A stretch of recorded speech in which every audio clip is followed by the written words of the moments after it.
Hey guys, स्वागत है आपका बैश स्क्रिप्टिंग फॉर बिगिनर्स के एक नए वीडियो में।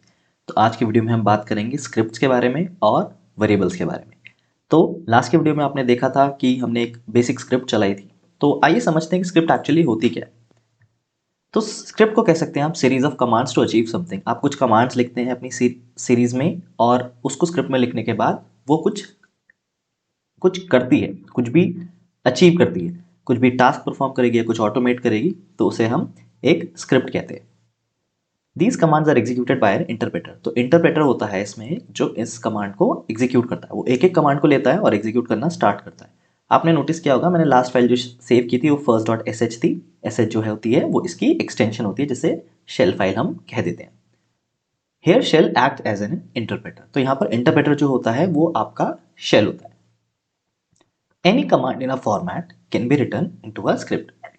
तो इसका मतलब ये है कि जो भी आप कमांड लिनक्स में टाइप करते हैं, अगर आप उनको एक प्रॉपर फॉर्मेट में लिखें और एक शेल फाइल में सेव करें, तो वो एक स्क्रिप्ट की तरह ही काम करेगा। तो हमें स्क्रिप्ट की ज़रूरत क्यों पड़ी? तो आप कह सकते हैं कि कुछ टास्क ऐसे होते हैं जो बार बार आपको टाइप नहीं करने पड़ेगा, आपको क्लिक नहीं करना, तो आप उन मंडेन टास्क को अपना कुछ समय बचाने के लिए ऑटोमेट कर सकते हैं। तो उसके लिए आपको स्क्रिप्ट की ज़रूरत पड़ती है। तो एग्जाम्पल के तौर पे आप समझते हैं, ये हमेशा स्टार्ट होता है हैश, कई लोग इसे पाउंड भी कह देते हैं। उसके बाद एक्सक्लेमेशन मार्क होता है, इससे कई लोग बैंग भी कह देते हैं। और उसके बाद forward slash, bin slash bash, इसे आपको लिखना होता है, स्टार्ट करना होता है। उसके बाद एको वर्ल्ड कर सकते हैं, हेलो वर्ल्ड। तो एको जो होता है वो आपकी कंसोल पे या आपकी स्क्रीन पर प्रिंट करता है चीज़ें। तो नीड ऑफ हैश बैंग या फिर need of pound exclamation mark before the script. तो the script runs using your shell. तो इसकी वजह से जो आपका शेल है उसको यूज करके आपकी स्क्रिप्ट रन होती है। इट माइट और might not run as different shell have bit of varying syntaxes. अगर आप इसको हटा दें यहाँ से और ना यूज करें अपनी स्क्रिप्ट में, तो हो सकता है कि आपकी स्क्रिप्ट ना भी चले, और ऐसा भी हो सकता है कि चल भी जाए। तो इसके बेसिस पर बेटर यही है कि आप उसे, it's a good practice to start your script by this always. तो ये हुई बात स्क्रिप्ट्स की। आगे बढ़ते हैं, हम आते हैं वेरिएबल्स पे। तो वेरिएबल जैसा कि हर लैंग्वेज या हर स्क्रिप्ट में होता है, तो वो होती है एक स्टोरेज लोकेशन जिसका एक नाम होता है, या आप उसे एक नेम वैल्यू का पेयर भी कह सकते हैं। ये होता है केस सेंसिटिव। अगर आपने इसे छोटे में लिखा है तो एड्रेस छोटे में ही करेंगे, लोअर केस में ही करेंगे। अगर बड़े में लिखा है या उसका मिक्स लिखा है तो वैसे ही एड्रेस करना पड़ेगा। बस इस बात का ध्यान रखिएगा कि इक्वल टू के पहले और बाद में कोई स्पेस ना हो, नहीं तो आपका प्रोग्राम कई बार नहीं चलता है या आपका स्क्रिप्ट जो है वो नहीं एग्जीक्यूट होता है। तो अपर केस में जब रहेंगे तो मोस्टली हम अपर केस में से इसलिए रखते हैं ताकि, मतलब एक तरीके से आप कह सकते हैं ये एक फिनोमेना बन चुका है या काफ़ी लोग इसे ऐसे ही यूज़ करते हैं। लिखने को आप छोटे या मिक्स में भी लिख सकते हैं, उसमें कोई प्रॉब्लम नहीं है, पर मोस्टली अपर केस में ही लोग इसे रखना चाहते हैं। सिंटैक्स में देख लीजिए, आप यहाँ पे देख लें, वेरिएबल का नाम दिख रहा है जैसे var अंडरस्कोर नेम, और कोई भी आप यहाँ पे वैल्यू दे सकते हैं। तो मैंने देखिए यहाँ पर इसे अपर केस में ही लिखा है। एग्जाम्पल के तौर पर देखते हैं आगे। हमने जो पहली लाइन है वो लिखी है, उसके बाद शेल अंडरस्कोर नेम, और उसके बाद बैश लिखा है। उसके बाद एको कर रहा हूं अगर मैं, तो यहां पर आई एम, और इसको हम ये डॉलर से डिनोट कर सकते हैं। तो अगर हमसे डॉलर से और इसका शेल नेम दे रहे हैं, तो ये वैल्यू जो बैश है वो उठ के यहाँ आ जाएगी। तो उसका आउटपुट क्या आएगा? I am bash. इसको लिखने का एक और तरीका भी होता है कि अगर हम एको कर रहे हैं और हमें इस शेल नेम, यानी ये जो हमने वेरिएबल लिया था, इसमें कुछ ऐड करना है, कुछ अपेंड करना है, कुछ कॉन्कैटिनेट करना है, तो उसको हम करली ब्रेसेस के अंदर लिखते हैं और उससे पहले हम डॉलर लगाते हैं और उसके आगे आईएनजी या कुछ भी लिख दे सकते हैं। अगर आप इसका आउटपुट लेंगे तो आई एम बैशिंग लिखा हुआ आएगा। बैश वैल्यू जो है वो कहाँ से उठ के आई है? शेल नेम से उठ के आई है, और आईएनजी जो है वो हमने यहाँ पे अपेंड किया है। ये हम डेमो में भी देखेंगे कैसे काम करता है। तो if you don't give a curly brace, the shell will treat it as an additional text. अगर आप यहाँ पे करली ब्रेसेस नहीं देंगे तो यह इसको एडिशनल टेक्स्ट की तरह ही लेगा। आगे बढ़ते हैं वेरिएबल्स में। तो आपको कुछ चीज़ों का बहुत ध्यान रखना पड़ेगा वेरिएबल में कि क्या चीज़ इनवैलिड है और क्या चीज़ वैलिड है। तो सबसे पहले हम बात करेंगे जो चीज़ें वैलिड नहीं है। तो आप इसे ऐसे नहीं लिख सकते, मतलब आप किसी भी नंबर से इसे स्टार्ट नहीं कर सकते, तो ये गलत है। उसके बाद दूसरा तरीका यह है कि आप उसमें स्पेशल कैरेक्टर में इटरेट तो डाल ही नहीं सकते हैं, आप बस अंडरस्कोर का इस्तेमाल कर सकते हैं। थर्ड में आप देखिए, आप उसमें हाइफन भी नहीं डाल सकते हैं, अंडरस्कोर ही एक सोल्यूशन जिसका आप इस्तेमाल कर सकते हैं। तो अब हम करेंगे वैलिड के बारे में बात। तो अगर आपको इनवैलिड समझ में आ गया तो वैलिड में यही है कि पहले 1 2 जैसे हमने लिख दिया, ये एक नाम है, उसके बीच में आप ये वैल्यू छोटी या बड़ी कर सकते हैं। 1_2 भी चलेगा क्योंकि अंडरस्कोर का इस्तेमाल कर सकते हैं, एट रेट और हाइफन का इस्तेमाल नहीं करना है। उसके बाद अपनी जो भी वैल्यू आप दे सकते हैं। स्टार्ट आप छोटे और बड़े से भी कर सकते हैं, ऐसे कैमल केस भी कह देते हैं कई लोग, क्योंकि पहला बड़ा छोटा बड़ा ऐसे हो जाता है। तो आप इसे ऐसे भी दे सकते हैं, पर जनरली लोग ऐसे देना पसंद करते हैं क्योंकि एक स्टैंडर्ड बन चुका है, एक फिनोमेना बन चुका है। तो आई होप आपको ये चीज़ें समझ में आ गई होंगी गाइस। बाकी जब हम इसका डेमो करेंगे तो आपको काफ़ी ज़्यादा क्लियर हो जाएगा। तो let's dive right into the demo. तो आ गए हम अपने CentOS के विजुअल स्टूडियो कोड में। अगर आपको ये ओपन करना नहीं आ रहा है तो एक्टिविटीज़ में क्लिक करके अगर आप यहाँ पे क्लिक करेंगे तो ऑलरेडी यहाँ दिखाई देगा और ये आप इसे ओपन कर सकते हैं। ये ऑलरेडी ओपन है। परफेक्ट। तो अभी मैं इसे क्लियर कर देता हूँ स्क्रीन जो भी है मेरा यहाँ पे। अब हम क्या करेंगे, सबसे पहले यहाँ पर एक फोल्डर क्रिएट करते हैं। तो राइट क्लिक कीजिए और न्यू फोल्डर पे क्लिक कीजिए।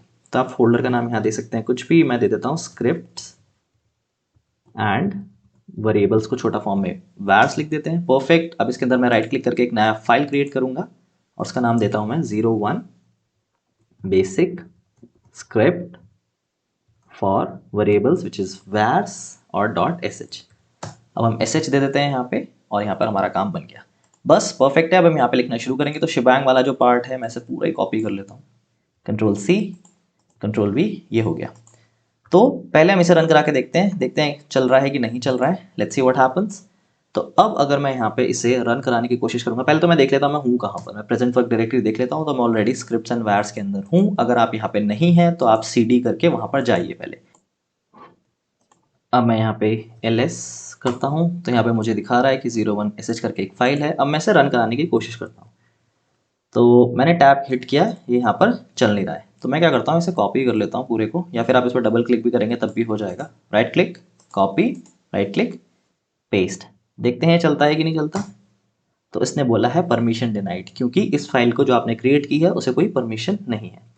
तो ls-a करेंगे तो आप यहाँ पे चेक करेंगे कि इसे परमिशंस नहीं है।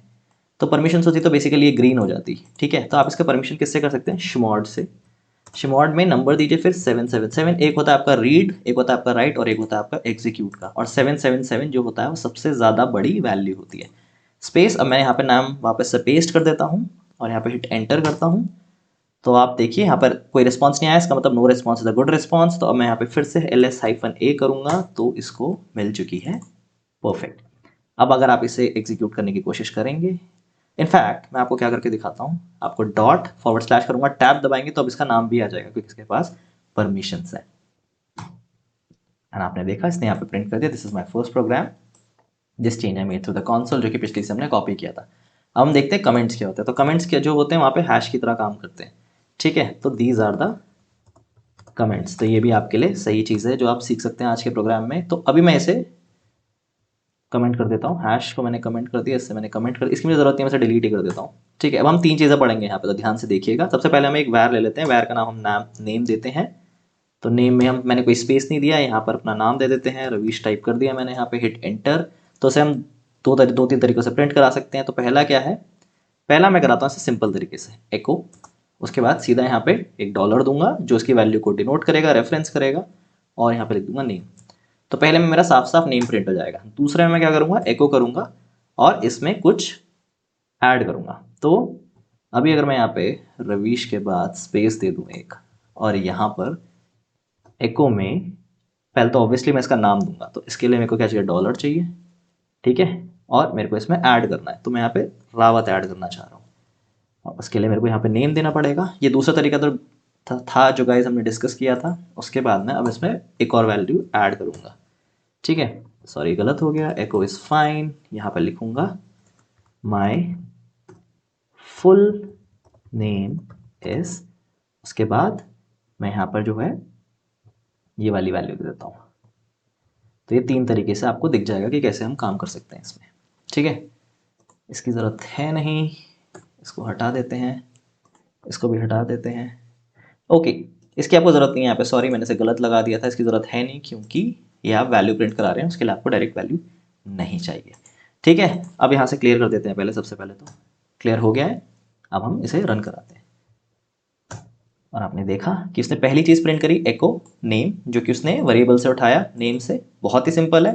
दूसरा वाला उसने क्या करा, जब कर्ली ब्रेसेस मिले तो ये अपेंड कर ली हमने वैल्यू, कॉन्कैटिनेट कर ली, ऐसे कह सकते हैं। और तीसरे में उसने माय फुल नेम जो स्ट्रिंग मैंने पहले ही दी थी उसे, उसके आगे उसने इस तरीके को यूज़ करके मेरा नाम प्रिंट करा दिया। तो ये 3 तरीके से आपने अपनी चीज़ प्रिंट करा ली। यहाँ पे आप नंबर वंबर और भी कुछ चीज़ें भी दे सकते हैं, घटा बढ़ा ये सब कर सकते हैं, वो हम आगे के वीडियोस में देखेंगे। यहाँ तक के लिए बस इतना ही कि आपको सीखना था कि एक बेसिक स्क्रिप्टिंग कैसे काम करती थी। अगर ये आप एको करवाते हैं, यहाँ से भी एको करवाएंगे तो भी चल जाएगा, बट ये है कि आपने उसे एक फॉर्मेट में लिख लिया और वो वैसे भी चलने लगा, तो ये बेटर तरीका है उसे लिखने का। तो 3-4 चीज़ें सीख ली, एक तो कमेंट सीख लिया और 3-4 तरीकों से हमने इसे चलाना सीख लिया। तो आई होप ये गाइस चीज़ें आपको समझ में आई होंगी। अगर आपको कोई भी इशू है तो नीचे कमेंट सेक्शन में लिखे और हम उसे फिर से समझा देंगे और एड्रेस करेंगे। सो थैंक्स गाइस, और मैं मिलता हूँ आपसे अगले वीडियो में।